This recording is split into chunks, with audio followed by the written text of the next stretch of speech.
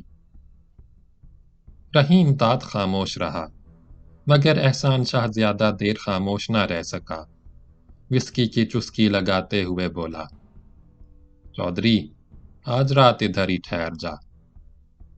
آیا تو اسی ارادے سے تھا، واپسی کے لیے گھوڑی بھی میرے پاس نہیں۔ گھوڑی تو تجھے مل جائے گی پر اس سے شبہ پیدا ہو سکتا ہے، بلکہ آگے بھی تو گھوڑی کی بجائے اسی رستے سے آیا کر جس سے آج آیا ہے۔ جمیلہ کو ہرگز پتہ نہیں چلنا چاہیے میرا تیرا میل ملاپ ہے، ورنہ بھڑک جائے گی۔ میں نے یہی سوچ کر یہ رستہ پکڑا ہے۔ اللہ بسایا تو مزارہ ہی رہا، اپنا تانگا بھی نہ رکھا، پر تو ایسا نہ کرنا، تانگا ضرور رکھنا۔ زمینداری کے چکر میں روز ادھر ادھر جانا پڑتا ہے۔ میرے پاس تو کار بھی تھی، پر اب تو پرانی ہو کر بیکار پڑی ہے۔ ویسے پچھلے دنوں میں نے ایک جیپ خرید لی ہے، لاہور میں ہے، جلدی پہنچ جائے گی، اس کی مجھے سخت ضرورت تھی۔ شاہ جی، تو ٹھہرا وڈا زمیندار، بلکہ جگیردار، سواری کے لیے چاہے تو نئی موٹر بھی خرید سکتا ہے، پر میرے پاس اتنی رقم کہاں؟ رحیم داد نے اپنی مجبوری کا اظہار کیا۔ اللہ بسایا کے پاس بھی کچھ نہیں تھا، جو کچھ تھا اس سے 12 مربع کلیم خرید لیا تھا، وہ بھی جمیلہ نے اسکول اور ڈسپنسری بنانے کے لیے بچا کر رکھا تھا۔ سب بکواس ہے، احسان شاہ نے تلخی سے کہا۔ اس کے پاس بہت پیسہ تھا، یہ تو اس نے تجھ سے چھپانے کے لیے سب کچھ کیا تھا۔ اسے زمینداری اپنے قبضے میں ہی رکھنی تھی، یہ دکھا کر وہ زمینداری میں سے تجھے کچھ دینا نہیں چاہتا تھا۔ اس نے کھنکار کر گلا صاف کیا۔ اب تجھے زمینداری سنبھالنی ہے اور اس طرح نہیں چلانی جیسے اب تک چلتی رہی۔ اللہ وسایہ نے تو مزاروں کے اتنے دماغ خراب کر دیے تھے کہ سارے ہی اپنے تئیں زمیندار بن گئے۔ سنا ہے ویگار وہ نہیں کرتے، بٹائی میں بھی پورا پورا نصف حصہ لیتے ہیں۔ ایک گل ہو تو بتاؤں، تیرے پنڈ اور تیری زمینداری کی ہر گل نرالی ہے۔ اس نے وسکی کی چسکی لگائی۔ سمجھ نہیں آتی تو ان بگڑے ہوئے مزاروں اور کمیوں کے ساتھ کیسے کام چلائے گا۔